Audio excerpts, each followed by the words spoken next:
ফোনে চার্জও নেই, কি করবে এটা? হেলমেট হেলমেট কাজ লাগবে, হেলমেটের কাজ একটা দিলে হয়ে যাবে। সবাই হ্যাঁ এতগুলো কেন করে? হেডে ফেডেগুলো পোষা করে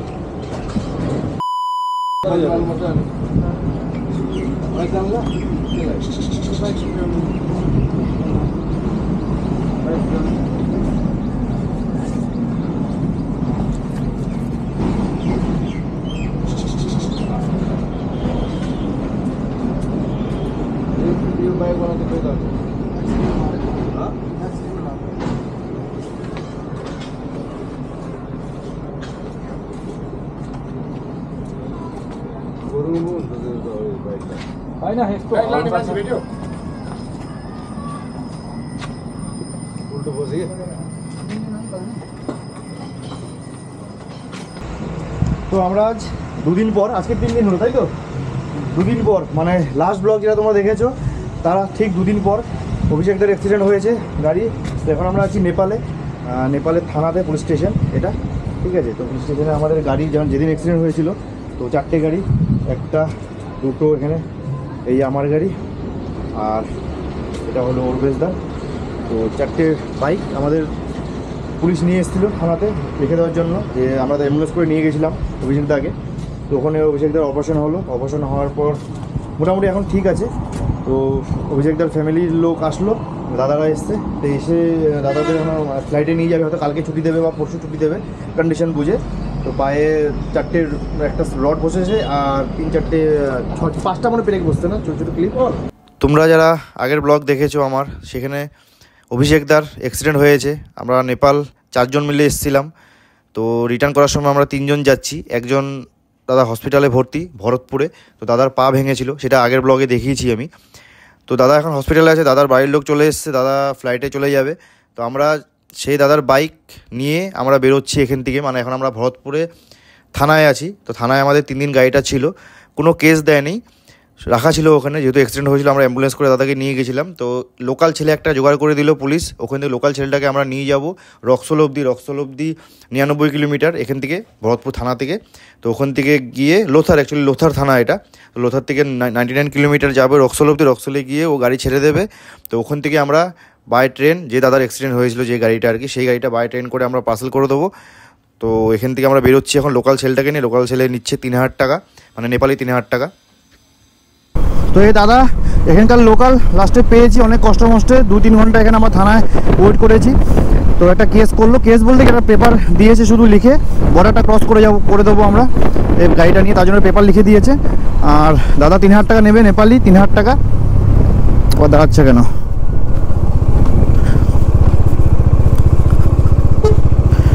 তো নেপালি 3000 টাকা নেবে দাদা, বীরগঞ্জ অবধি পৌঁছে দেবে। তো বীরগঞ্জ পৌঁছে মুন্নাদা আছে, মুন্নাদাকে দোকানে গাড়ি রেখে আমরা ট্রান্সপোর্ট করার ব্যবস্থা করে নেবো ওখান থেকে, কেন কি আমাদের ট্রেনেই পাঠাতে হবে ওটা। দাদা দাঁড়িয়ে পড়েছে। তো এখান থেকে 99 কিলোমিটার রক্সোল বর্ডার পুরো। দাদা পুলিশের সামনে বলছে 60 উপরে যাব না, আমি 57, মানে উনি 60 উপরেই আছে, মানে 60 নাকি। নেপাল রাইডটা আমাদের পুরোপুরি কমপ্লিট হলো না, মানে কমপ্লিট তো হয়েছে, সবাই সুস্থভাবে বাড়ি যেতে পারছি না। একজন পা ভেঙে গেল অভিষেকদার, আর খারাপও লাগছে, কি করবো, আর কিছু করার নেই, যেটা হওয়া তো সেটা হবেই। তো ওখানে অপারেশন হয়ে গেছে। ওখান থেকে যখন আমরা নিয়ে গেছি, আজ থেকে 3 দিন আগে যখন আমরা অ্যাক্সিডেন্টটা হয়েছে, তো ওখানে নিয়ে গেলাম আমরা হসপিটালে। তো ওখানে ওটা অ্যাকচুয়ালি অর্থোপেডিক হসপিটাল স্পেশালিস্ট ওটা। ওখানে 2 লাখ টাকা নেপালি লাগলো, ওখানেই করাতে হলো, কারণ কি ওখানে ট্রান্সপোর্টের কোনো মানে ব্যবস্থাই নেই। এয়ারপোর্টে, ভরতপুর থেকে এয়ারপোর্ট ফ্লাইট থাকে না, তারপরে লাগবে 40,000 টাকা। 2 দিন বাদে ফ্লাইট ছিল, 40,000 টাকা একজনের। তো সেটা পসিবল না। আর কাঠমান্ডু ওখান থেকে 200 কিলোমিটার বাসে করে যেতে হবে, আর কাঠমান্ডু 160 কিলোমিটার রাস্তা খারাপ। তো কাঠমান্ডু যাওয়ার অপশন নেই। তো লাস্টে আমরা শেষমেশ মানে উপায় নেই, তো সেখানেই আমরা ট্রিটমেন্টটা করালাম, অপারেশনটা ওখানেই হলো, কিন্তু ভালো হয়েছে, এখন ওকে আছে পুরো। রড প্লেট সব বসিয়ে মোটামুটি ওকে আছে। কাল বা পরশু ছেড়ে দেবে, মানে 5 দিনের মাথায় ছেড়ে দেবে। আমরা 3 দিন ছিলাম ওখানে। তো এখন দুই দাদা চলে এসছে, অভিষেকদার 2 দাদা চলে এসছে, তো ওরা বাকিটা দেখে নেবে। তো ওখান থেকে ওই 2 দাদা নিয়ে যাবে ওদেরকে রক্সোল অ্যাম্বুলেন্স করে। অ্যাম্বুলেন্স করে ওখান থেকে রক্সোল যাবে, তারপর ওখান থেকে কোনো প্রাইভেট কার করে চলে যাবে পাটনা, পাটনা থেকে চলে যাবে ফ্লাইট করে কলকাতা। এটা আপাতত প্ল্যান এখন অবধি ওদের। তারপরে আপডেট নিতে হবে ফোন করে আমাদের প্ল্যান হয়েছে এখন দাদা আমাদের বীরগঞ্জে বাইকটা ছেড়ে দেবে ওখানে। তো মুন্নাদার দোকান আছে, মুন্নাদার দোকানে বাইকটা আমাদের সব রেখে ওটাকে হয় আমরা পার্সেল করিয়ে দেবো ওই ওখানে রক্সল মুন্নাদার দোকান থেকে রক্সল স্টেশন 1 কিলোমিটার দূরত্বেই আছে। তো স্টেশনে হয়তো আমরা পার্সেল করে দেবো, না হয় মুন্নাদাকে বলে দেখবো যদি ওরা কালকে পরশু যদি পার্সেল করে দিতে পারে, ওরা যদি করে দিতে পারে ওদের কিছু টাকা দিয়ে দেবো, তাহলে আমরা ওখান থেকে আজকে বেরিয়ে গিয়ে মোটামুটি মুজফ্ফরপুর বা মতিহারি যে কোনো জায়গায় একটা স্টে করলে তাহলে কালকে আমরা বাড়ির জন্য রওনা হতে পারবো। এবার দেখা যাক, এখন বাজে 4টে বেজে গেছে, এবার যেতে 2 থেকে আড়াই ঘন্টা সময় লাগবে অবশ্যই, সন্ধ্যা হয়ে যেতে পারে, কেন কি 99 কিলোমিটার, এখন 95 কিলোমিটার আছে এখান থেকে। রাস্তা মোটামুটি ভালো আছে। আর নেপালের ব্লগ মানে সব পাবে তোমরা। অ্যাক্সিডেন্টটা তো পুরো আমার ক্যামেরায় ক্যাপচার হয়নি, কিছুটা আগের ব্লগে তোমরা দেখতে পাবে। আর কি বলবো, এখন বাড়ি যাচ্ছি, মানে মনটা একটু খারাপই আছে, সবারই মোটামুটি মন খারাপ। আর তার আগের দিন রূপেশ দা ফোন হারিয়ে ফেললো, অ্যাপেল 14 ছিল, 50,000-এর ফোন ছিল, ওটা গেল হারিয়ে, ওটা রিকভারি করতে পারলো না, কেন কি আমরা ভাবিলাম যত তাড়াতাড়ি ইন্ডিয়ায় গিয়ে আমরা ওখানকে ট্র্যাক করাবো। তো ওটা এতদিন হয়ে গেলো, 3 দিন 4 দিন তো এখানেই হয়ে গেল আমাদের, একদিন রূপেশ দার জন্য দেরি হলো আর 3 দিন এখানে। তো এখন আর কি হবে দেখা যাক। হয়েছে এখন 4:40, বাবাই সামনে যাচ্ছে, ওই দাদাটাকে মাঝখানে নিয়েছি আমরা। ভয় তো লাগে অবশ্যই, এরা গাড়ি নিয়ে যদি ফটকা সাইড হয়ে কোথায় চলে যদি যায় তাহলে কোথায় খুঁজবো দাদাকে, তার জন্য ডিসিশন নিলাম যে একজন আগে যাবে একজন পিছনে যাবে। রূপেশ দা পিছনে আছে আর একজন সামনে যাচ্ছে আমাদের, আর মাঝখানে ওকে নিয়ে যাচ্ছি। তো মোটামুটি আর 50 কিলোমিটার বাকি আছে। 50 কিলোমিটার আমরা নন স্টপ চালাচ্ছি, তো ভাবছি কোথাও দাঁড়াবো আর না, ডাইরেক্ট চলেই যাবো, কারণ দাদাও তো রিটার্ন আসবে বাড়ি আবার বাসে করে। দাদাও বলছে আমার কিন্তু মানে রাস্তা দাঁড়াবো না কোথাও, ডাইরেক্ট যাবো, ওখানে গাড়ি নামিয়ে টাকা দেবো 3000 টাকা, বস তারপরে ডাইরেক্ট দাদা বাসে করে ব্যাক করবে আবার। তো টানা চলছি, 5:30টার মধ্যে ঢুকে যাওয়ার কথা, 5:30 6টা বাজবে খুব বেশি। এখন ডিসিশন নিতে পারছি না যে এখন আজকে কি ট্রান্সপোর্টে কি ফেলতে পারবো গাড়িটা, রেলের ট্রান্সপোর্ট কটা অবধি ওদের কাজ বাজ হয় কি না হয় কিছু জানি না। যদি না হয় এখন মুন্নার সাথে কথা বলতে হবে, মুন্নার সাথে কথা বলে দেখবো কি বলে। যদি কালকে যদি মুন্না যদি ট্রান্সপোর্ট করে দেয় ওটাকে, তাহলে খুব আমাদের হেল্প হয়ে যাবে। তাহলে আমরা আজকে মোটামুটি 8টা অবধি যদি গাড়ি চালাই 2 ঘন্টার মধ্যে মতিহারি বা মুজফ্ফরপুর চলে যাবো। রাস্তা মোটামুটি ভালোই আছে, মুজফ্ফরপুরের রাস্তা আসার সময় দেখলাম তো ভালো রাস্তা একদম, মতিহারি অবধি চলে যাওয়া যাবে, অসুবিধা নেই, যতটা পারবো এগিয়ে যাবো আর কি। কালকে আমাদের মানে মর্নিংয়ে উঠে আর্লি মর্নিং বেরোতে হবে, না হলে আমাদের 750-800 কিলোমিটার জার্নিং আছে, না এটা কমপ্লিট করতে পারবো না, দেরি হয়ে যাবে। আর শরীরে মানে কারো আর এনার্জি নেই, আর সবার শরীর শেষ।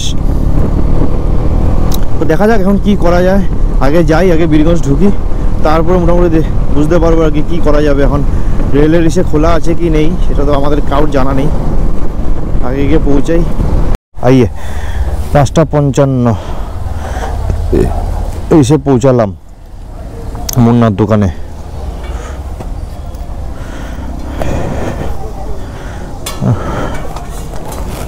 एक मिनट अभी दे दे रहा है।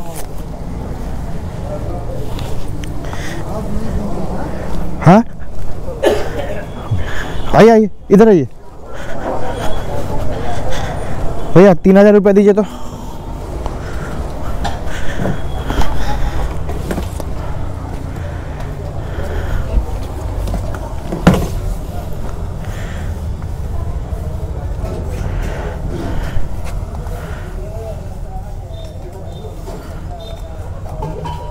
बाइक नहीं रहेगा? नहीं बाइक अभी लेके जाएंगे, हम लोग का बाइक इधर रहने दीजिए, अभी हम स्टेशन होके आ जाएंगे। अभी फटाफट करो, লাগেজটা খুলো অভিষেকে, তুমি আমি যাবো স্টেশনে, এখানে সামনেই আছে। হ্যাঁ ফটাফট করে দিচ্ছি, বর্ডার ক্রস করাতেই হবে আজকেই। अरे टाइम है, हम बाइक के नहीं যাবে এখান থেকে, ওই তো কে না আমরা তুমি আমি, ও বাড়ি যাবে।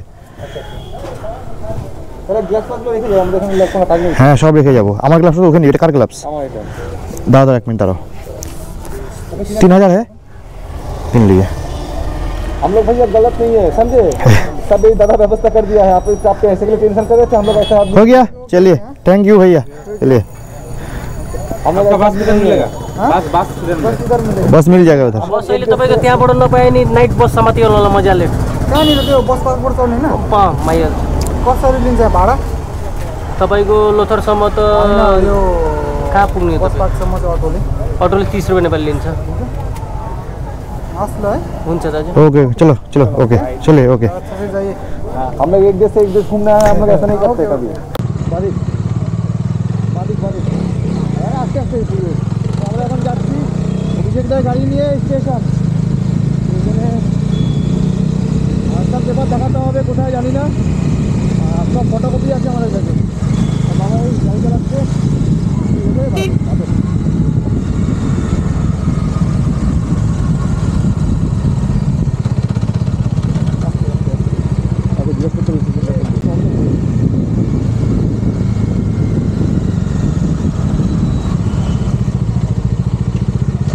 ওই গেটটা আমরা দেখবো হয়তো বুঝলে তো ওই একটা সামনে ফ্রন্টে একটা গেট রেল গেটটা আছে না ওটার চেকিং হবে পেপার তাহলে ছোটো করে আমরা কত ডলার নিয়ে চলে যাচ্ছি আইবন টোটো করে আসবো চলো সামনেই দিয়ে সামনে স্টেশন রসল স্টেশন ঠিক করো ঠিক আছে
बाइक पार्सल करेगा किधर ऑफिस ये इधर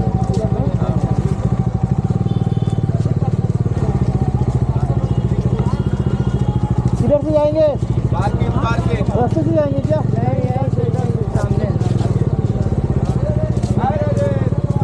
पार्सल कर दे अरे पहले तो करवा दो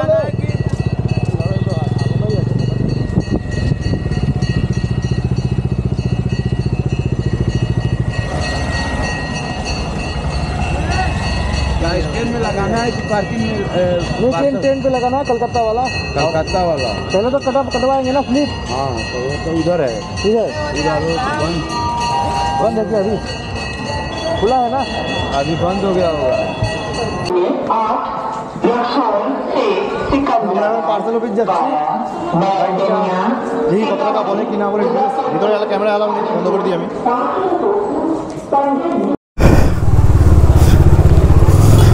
তো আমরা স্টেশনে গেলাম পার্সেল কাউন্টার কালকের থেকে হবে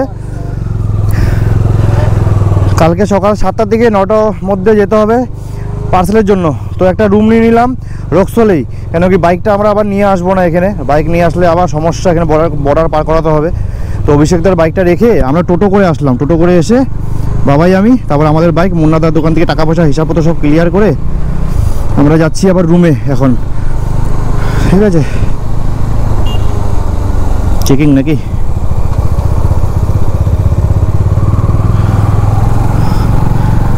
তো এই গেট পার করলেই আমরা ইন্ডিয়া এন্টার করছি অনেক খাটনি হয়ে গেল অনেক খাটনি মানে এত পরিশ্রম হলো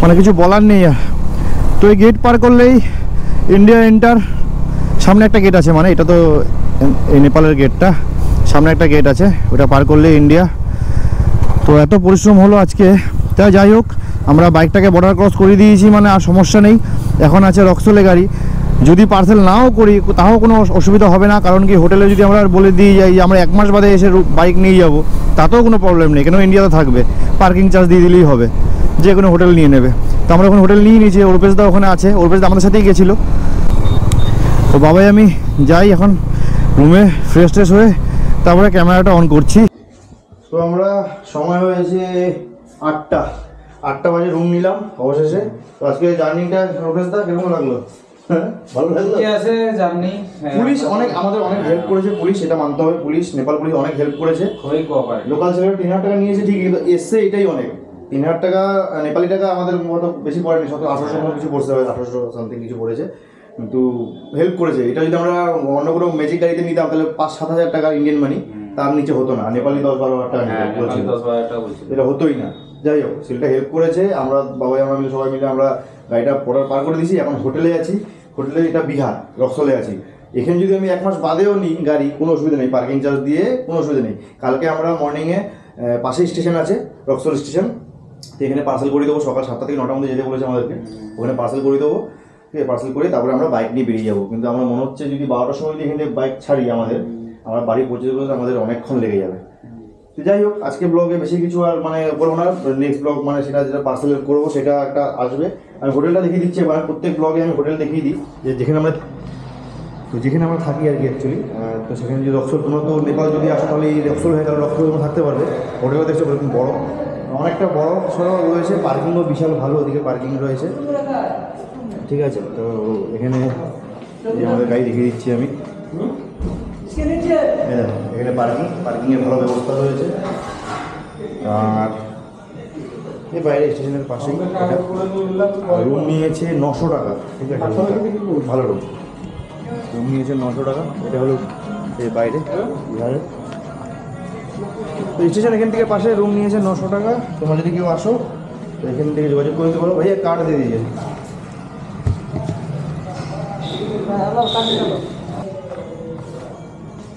তো এই হলো হোটেল। ঠিক আছে, এখানে যদি আসো থাকতে পারো। 900 টাকায় ভালো রুম দিয়ে 3 জন আমরা আছি, 900 টাকা ভালোই আছে। তো এই ব্লগটা এখানে শেষ করছি।